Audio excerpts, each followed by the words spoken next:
ताणं नमो सिद्धाणं नमो आयर्याणं नमो अध्यायाणं नमो लोये सव्यसाहूणं। पंच परमेष्ठी भगवान की जय। प्यारे बंधो, ग्रंथ है तत्वार्थ सूत्र में आश्रव तत्व का व्याख्यान करते हुए आचार्य भगवान अशुभ आश्रव के हेतु बता रहे थे। अशुभ आश्रव के हेतु जो भी हैं उनसे हमको बचना होगा, क्योंकि जब तक हम गंदगी साफ नहीं करेंगे तब तक उस स्थान पर हमारा कोई अच्छा काम हो सकता नहीं है।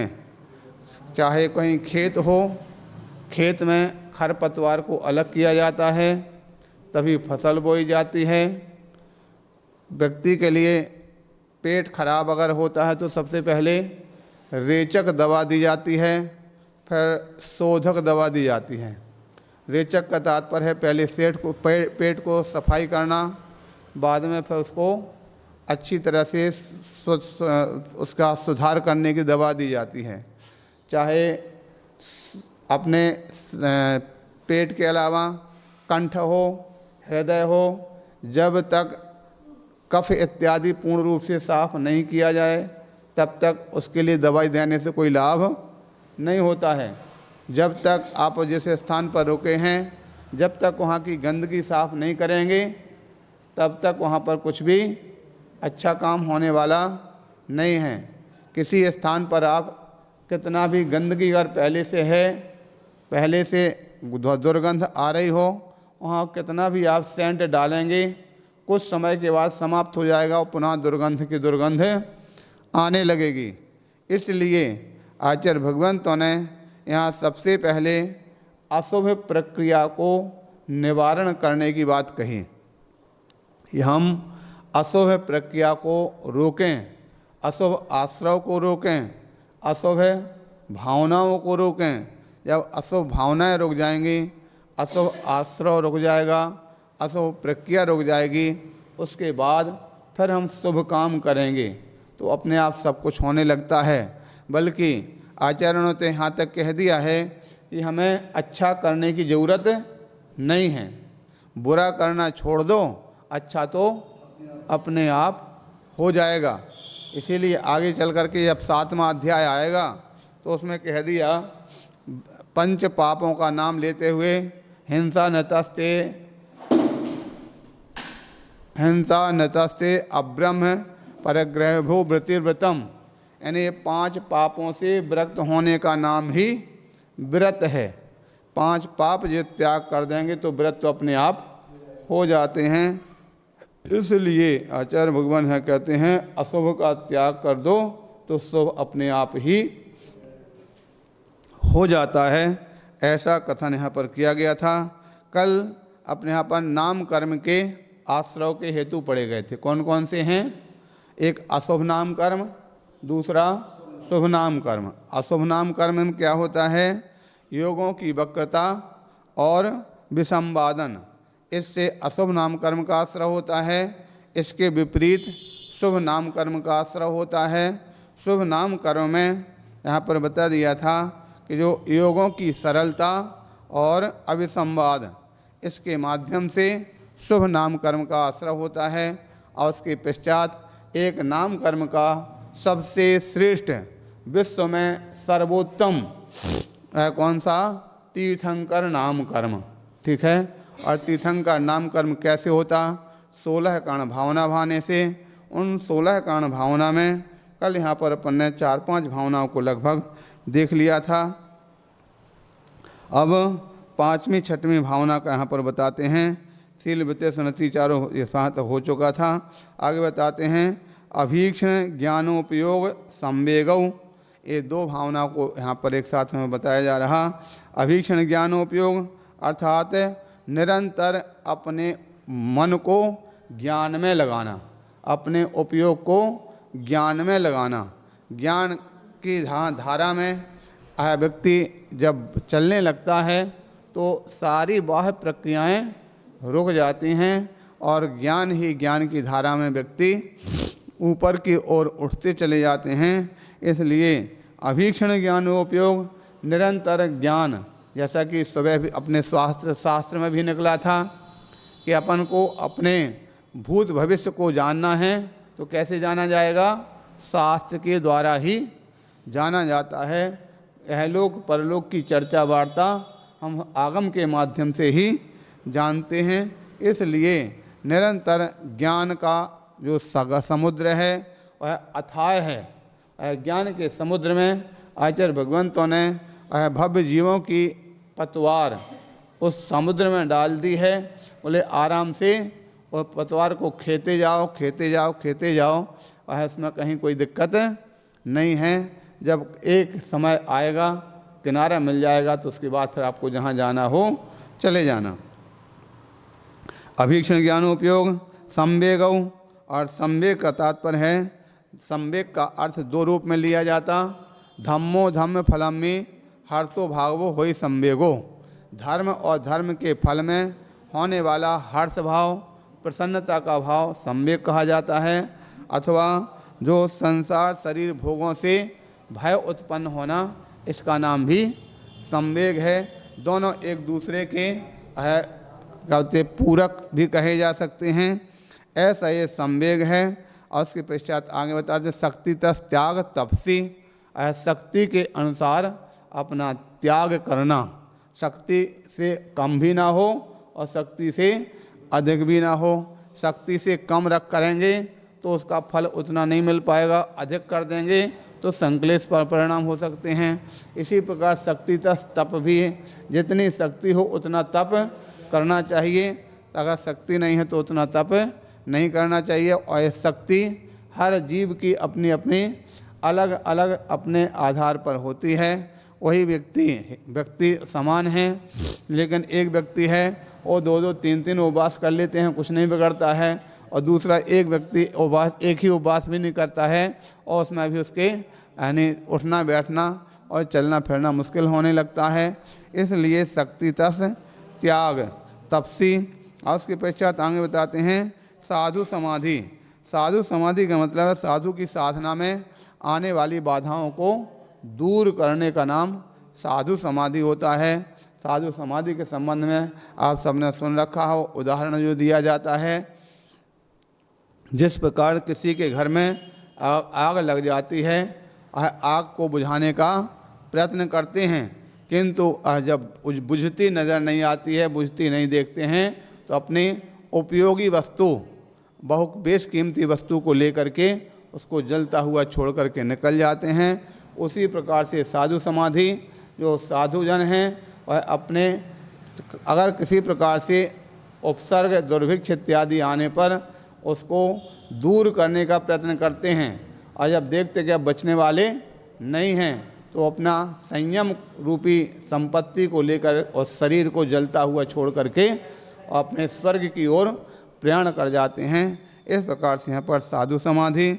आज के बाद हम कहते हैं वैयावृत्तिकरण।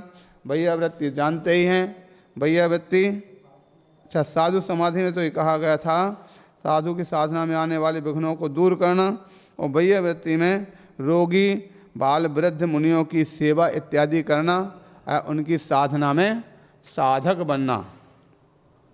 इस प्रकार से वैयावृत्ति है। और उसके पश्चात आगे बताते हैं अर्हदाचार बहुश्रुत भक्ति। एक साथ यहाँ 3 भक्तियों का बता दिया, अरहंत की भक्ति, आचार्य की भक्ति और उपाध्याय की भक्ति और शास्त्र की भक्ति, प्रवचन भक्ति भी 4 जो यहाँ पर चीज़ जानते हैं। अरहंत भगवान 46 मूल गुण के धारी हैं, केवल ज्ञान को प्राप्त करने वाले हैं, 18 दोषों से रहित हैं, उनकी भक्ति अरहत भक्ति है। आचार्य पंचाचार का पालन करने वाले 36 मूल गुणधारी हैं, उनकी भक्ति आचार्य भक्ति है। उपाध्याय 25 मूल गुण के धारी है, 11 अंग 14 पूर्व के पाठी हैं, उनकी भक्ति ये बहुश्रुत भक्ति है। और प्रवचन का तात्पर्य होता है शास्त्र भक्ति, जो शास्त्र है जिनवाणी है, जिनवाणी की भक्ति। इस प्रकार से 4 की भक्ति यहाँ पर करना। भक्ति पश्चात आगे बताते हैं आवश्यक अपरिहारणी, यानी अपने आवश्यक कर्तव्यों का परिहार नहीं करना, अपने आवश्यक कर्तव्यों को पूर्ण रूप से पालन करना। कितने भी समस्या क्यों ना हो, आवश्यकों में अंतर नहीं डलना चाहिए, क्योंकि उसका नाम ही आवश्यक का मतलब क्या है, जो अवश्य करने योग्य है। ठीक है, एक तो ये कहा जाता, दूसरा अवश्य जो अपने बस में नहीं है, अपन उनके बस में है।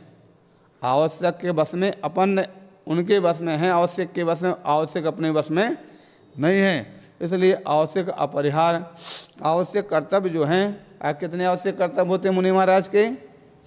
6। कौन कौन से? हाँ,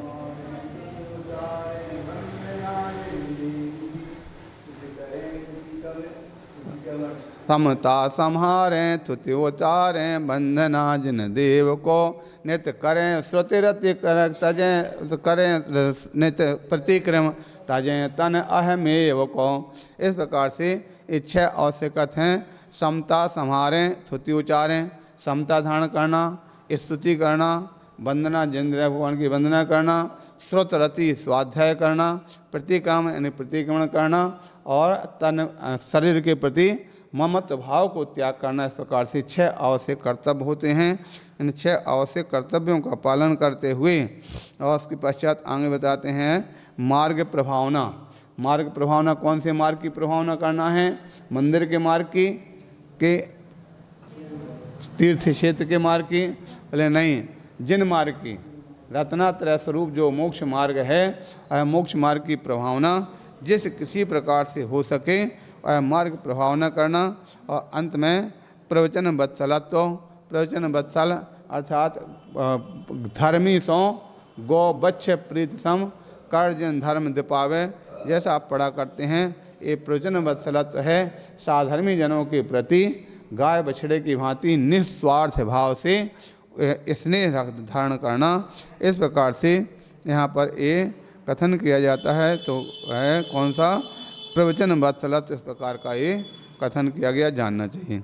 आगे बताते हैं अब नीच गोत्र का आश्रव किस प्रकार से होता है, इसका कथन करते हुए यहाँ पर बताया जाता है। गोत्र 2 प्रकार का, एक नीच गोत्र, दूसरा उच्च गोत्र। तो नीच गोत्र आप सभी जानते हैं। मनुष्यों में जो यानी 4 प्रकार के वर्ण बताए, ब्राह्मण, क्षत्रिय, वैश्य और शूद्र। ठीक है, 4 वर्णों में ब्राह्मण, क्षत्रिय, वैश्य, शूद्र सभी जानते हैं।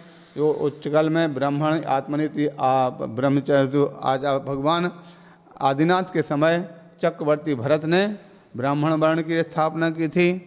आदिनाथ भगवान ने क्षत्रिय, वैश्य और शूद्र वर्ण की स्थापना की थी। तो तब से लेकर के आज तक वो वर्ण चले आते हैं। ये वर्ण तो आपके संसार की प्रक्रिया रूप हैं, लेकिन अगर हकीकत में देखें तो वर्ण कहीं बाहर नहीं, प्रत्येक व्यक्ति के अंदर 4 वर्ण हैं। हमने एक बार चिंतन करके बोला था, ब्राह्मण का मतलब क्या होता है? जो ब्राह्मण ज्ञान ध्यान तप में लीन रहता। और ज्ञान ध्यान तप कैसे होता है? अपने बुद्धि के माध्यम से, मन के माध्यम से। वो बुद्धि कहाँ पर? मस्तिष्क में होती है। इसलिए जो मस्तिष्क में, बुद्धि में जो जीता है, जिस समय पर उसकी बुद्धि में अपना प्रक्रिया चल रही है, वो कौन सा कहलाएगा? और ब्राह्मण कहलाएगा। ठीक है, ज्ञान ध्यान तप में जिस समय उसका मन जा रहा है, वो कौन कहलाया? ब्राह्मण कहलाया। ठीक है, दूसरा क्या होता? क्षत्रिय। क्षत्रिय किसे कहते हैं? क्षत्रिय का तात्पर्य जो रक्षा करने वाला होता। और रक्षा कैसे होती? हृदय के प्रेम से होती है। जब जिसके हृदय में जीवों के प्रति रक्षा का भाव आता है, उस समय पे कौन समझना चाहिए? वो क्षत्रिय है। तीसरे नंबर पे कौन होता है? वैश्य। वैश्य कौन होता है? किसे कहते हैं? तो वैश्य का तात्पर्य जो व्यापार करने वाले, विनिमय करने वाले। और व्यापार जो करते हैं तो क्या करते हैं? हम माल को इकट्ठा गोदामों में भर के रखते हैं और समय समय पर उसका निकास करते रहते हैं। उसी प्रकार से यहाँ पर जो व्यापार करने वाले सबसे पहले विनिमय के लिए अपना सारा माल कहाँ भरते? पेट में भरते हैं। ठीक है ना, माल कहाँ? गोदाम, पेट है, पेट में भरते हैं और फिर थोड़ा थोड़ा उसका पूरे शरीर में संचार रक्त बन करके, रस बन करके होता रहता है। तो जो जिस समय पेट भरने में खाने पीने में जब व्यक्ति का मन जा रहा हो उस समय कौन हुए? वो वैश्य हो गए। ठीक है। इसके पश्चात आगे आता है शूद्र। तो पेट के अलावा अन्य जो नीचे के स्थान हैं उसमें जब व्यक्ति का मन जाता है वो कौन कहलाता है? शूद्र कहलाता है। इस प्रकार से चारों वर्ण जो कहीं बाहर नहीं अपने अंदर में ही होते हैं। तो हमें अपने उस अंदर में होने वाले वर्णों को विचार करना है। किस समय हमारे कौन से वर्ण हमारा उदय में चल रहा है उसको जान करके और अपना उस हिसाब से काम करना है। तो यहाँ पर बात चल रही थी गोत्र दो प्रकार का, नीच गोत्र और उच्च गोत्र। तो नीचे जो शूद्र के लिए नीच गोत्र की श्रेणी में लिया गया और अन्य जो 3 हुए गोत्र उनको उच्च कहा गया। और इसके अलावा नार की संपूर्ण रूप से नीच गोत्री होते हैं और त्र्यंच भी नीच गोत्री होते हैं। लेकिन त्र्यंचों में नीच गोत्री होने पर भी वह 2 भेद हो जाते हैं। ठीक है। जो हिंसक हैं, गंदी प्रवृत्ति वाले हैं, वो कौन से? सुअर है, शेर है इत्यादि, कुत्ते इत्यादि हैं, सब कौन से? अशुभ वृत्ति वाले हैं। अगर ये स्पर्श हो जाते हैं तो नहाने की ज़रूरत पड़ती है। और दूसरे गाय भैंस इत्यादि जो हैं सात्विक जीव हैं। शायद सात्विक जो कुत्ते अगर छूता तो स्नान करना चाहिए। अब उनके कौन क्या करता है उस विषय पर मत जाओ। आपने यहाँ पर शास्त्रों में उल्लेख आता है जो हिंसक वृत्ति वाले जो भी जानवर हो, कुत्ता है, बिल्ली है, सुअर है, शेर है, अगर ये छू जाए तो दंड स्नान होना चाहिए। ठीक है। इस प्रकार से यहाँ पर कथन किया जा रहा। तो नीच गोत्री 2 प्रकार के नीच गोत्र का आश्रवबंध कैसे होता है तो उसका यहाँ पर कथन करते हुए बताया जा रहा। परात्म निंदा प्रशंसे सदसद गुणोच्छादनोद भावने च नीचैर गोत्रस्य।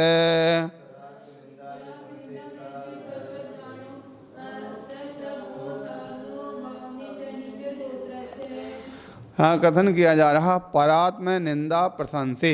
2 शब्द हैं, एक पर और आत्म। पर यानी दूसरों की, आत्म ने अपने की। पर निंदा और प्रशंसा, पर के साथ में निंदा जुड़ जाएगा, आत्म के साथ प्रशंसा जुड़ जाएगा। यानी दूसरे की निंदा और अपनी प्रशंसा।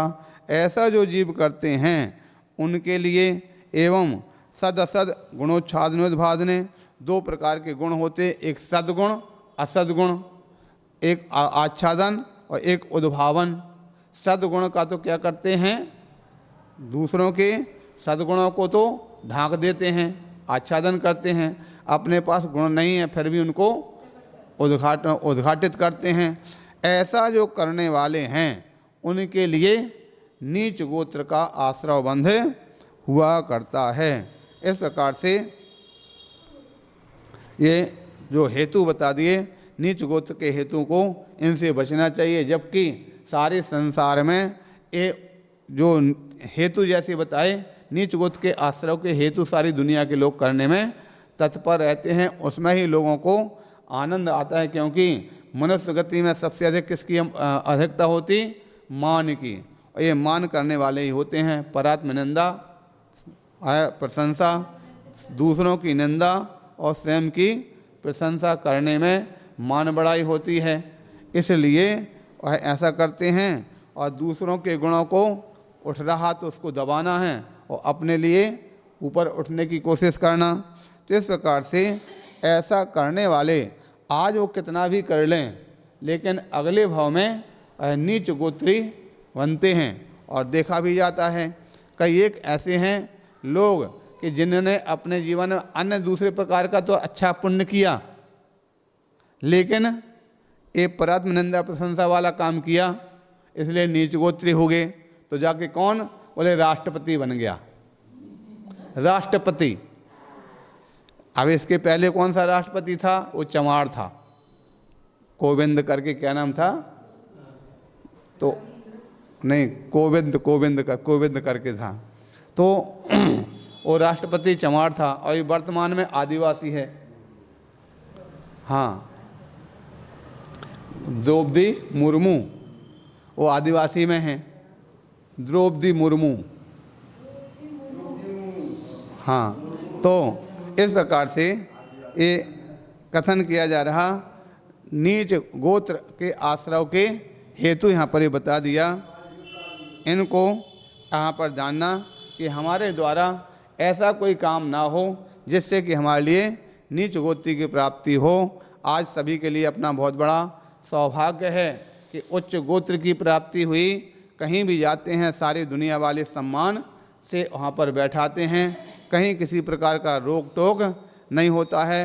वरना नीच गोत्र वाले हैं वह कहीं भी अच्छे स्थानों पर नहीं जा सकते हैं। हम देखते थे पहले के समय पर गांव के बीच में, आज भी कई स्थानों पर देखा जाता है कि यहाँ पर जो लोग होते हैं वो किसी के घर के देहरी पे नहीं चढ़ सकते, घर के बाहर देहरी पे भी नहीं चढ़ सकते, रास्ते में हैं। अगर रास्ते में अगर उच्च वर्ण वालों की जो रास्ते से अगर निकलते थे तो वहाँ से उच्च वर्ण वाले जो होते थे उनके द्वार से निकलते थे, जूते चप्पल पहन के नहीं चल करके वहाँ पर उतार करके जा करते थे।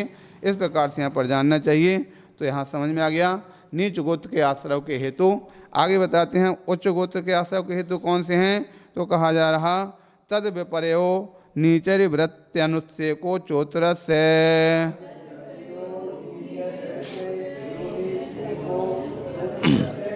अब उच्च गोत्र के आश्रव के हेतु कौन से, जो बताया इससे विपरीत में, ठीक है परात्म निंदा प्रशंसा के स्थान पर आत्म निंदा करना, दूसरों की प्रशंसा करना, अपने गुणों को ढांकना, दूसरों के गुणों को उजागर करना। ऐसा करने से और उसके साथ एक शब्द और दे दिया है नीचर वृत्ति अनुच्छे को। नीचर वृत्ति अर्थात लघु वृत्ति रखना, हमेशा अपने आप को लघु मानना। कोई कितना भी ऊंचा बड़ापन करे लेकिन फिर भी अपने बड़ापन में नहीं डूबना। और साथ साथ अंत में कहते अनुत्सेक, अनुत्सेक का मतलब होता है अच्छे कार्य में उत्साह रखना। कोई भी काम शुभ काम है उत्साह पूर्वक करना। तो इस प्रकार से ऐसा करने वाले के लिए क्या होता है, उच्च गोत्र की प्राप्ति हुआ करती है। और अब इस 6वें अध्याय का अंतिम सूत्र है विघ्न कर्ण मंत्रायश्च। विघ्न कर्ण मंत्रायश्च वे कहते हैं अंत में विघ्न करने से अंतराय कर्म का आश्रव बंध होता है। विघ्न कर्ण का मतलब कोई भी विघ्न करना तो अच्छी बात है, करना चाहिए। विघ्न करना अच्छी बात है, विघ्न करना चाहिए, जरूर करना चाहिए। कहाँ पर विघ्न करना चाहिए, अगर कोई बुरा काम कर रहा हो तो विघ्न जरूर करना चाहिए। आगे समझ में, बुरा कोई काम कर रहा हो तो वहाँ पर विघ्न जरूर करना चाहिए। अगर आज कोई एक बुरा काम करने वाले को आपने अगर विघ्न डाला तो कदाचित अपने द्वारा कभी कोई विघ्न बुरा काम होगा तो सामने वाला अपने लिए रोक देगा, भैया ऐसा काम नहीं करना। तो इस प्रकार से विघ्न कर्ण मंत्राय से अर्थात विघ्न करने से अंतराय कर्म का आश्रव बंद हुआ करता है। इसलिए तो है विघ्न, बुरे काम में तो विघ्न जरूर डालो और अच्छा काम हो रहा तो कभी विघ्न नहीं डालें। अच्छा काम करने के लिए जितना अपना सहयोगी हो वह सहयोग अपना जरूर करना चाहिए। इस प्रकार से यहाँ पर बता दिया। आगे बता गया यहाँ पे एक काव्य इसमें आता है ज्ञात्वा तालामलक बद भुविर्वसर्व विद्याम कृत्वा तपंसि बहुकोटि योगान्तरेषु सद्दर्शनामृत रसायन पान बाह्या नात्यंत की मनुभवन्ति ही मोक्ष लक्ष्मी।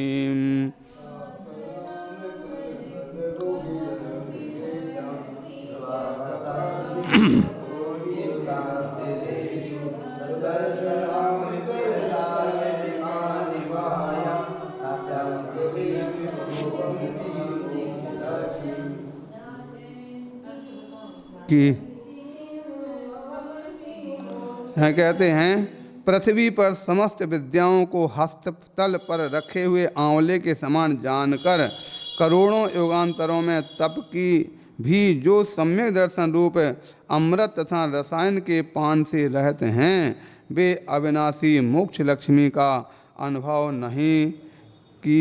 नहीं कर सकते। ठीक है, नहीं कर सकते। इस प्रकार से यहाँ कहने का तात्पर्य बता दिया कि संपूर्ण विद्याएं प्राप्त कर लिया, ठीक है, संपूर्ण वस्तु को अच्छी तरह से देख लिया, युगांतर तक तप कर लिया, किंतु अगर सम्यक दर्शन प्राप्त नहीं है तो उनके लिए कभी भी अविनाशी मोक्ष लक्ष्मी की प्राप्ति नहीं हो सकती है। इस प्रकार से जानना चाहिए। बोले महावीर भगवान की जय।